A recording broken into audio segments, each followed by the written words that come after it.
রাজধানীর আগারগাঁয়ে এনইসি সম্মেলন কক্ষে প্রধানমন্ত্রী শেখ হাসিনার সভাপতিত্বে অনুষ্ঠিত হয় জাতীয় অর্থনৈতিক পরিষদের বৈঠক।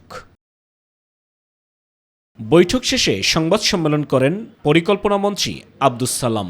প্রকল্প প্রণয়ন এবং প্রকল্প পরিচালকদের নিয়ে প্রধানমন্ত্রীর দিক নির্দেশনার কথা জানান তিনি।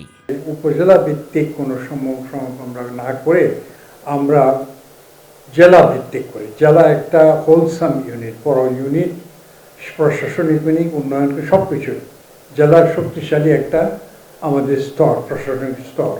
তো জেলা ভিত্তিক আমরা যদি করি, তো সেইটা এনইসি সেটা অনুমোদন দিয়েছে।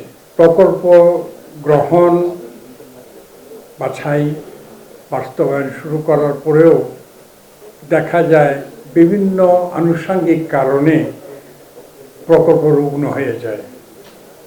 রুগ্ন প্রকল্পগুলো বিশেষ করে আমরা জোর দিয়ে দেখছি যাতে রুগ্ন হওয়ার আগেই আমরা তাদেরকে ইন্টারভিন করতে পারি, ইন্টারসেপ্ট করতে পারি, ধরতে পারি।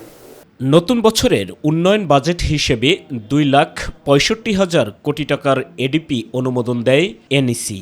অর্থহীন বা প্রয়োজনহীন বা প্রকল্প আমরা গ্রহণ করি, বাস্তবায়নযোগ্য। এবং প্রাইম মিনিস্টার তো এই বিষয়ে অত্যন্তই বারে বারে জিজ্ঞেস করেন। উনি তো আরও অ্যাড করেন যে এটা আয় হবে কিনা প্রকল্পে। সব প্রকল্পে তো আয় হয় না, কারণ সবগুলোকে আমরা প্র্যাকটিক্যাল দৃষ্টিভঙ্গিতে দেখতে হয়। একটা আয় হলো ডাইরেক্ট, একটা ডাইরেক্ট টোল নিলেন, আয় করলেন, আর একটা হলো ইনডাইরেক্ট, যে ওই কাজটা হলে এইটা অর্থনীতির পথ সুগম করে দিবে।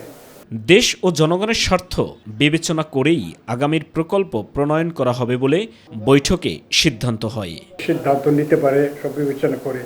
আমি এখানে ঠিক বলার কিন্তু কোনো অধিকার রাখি না। সাইদুর রহমান আবির, মাই টিভি, ঢাকা।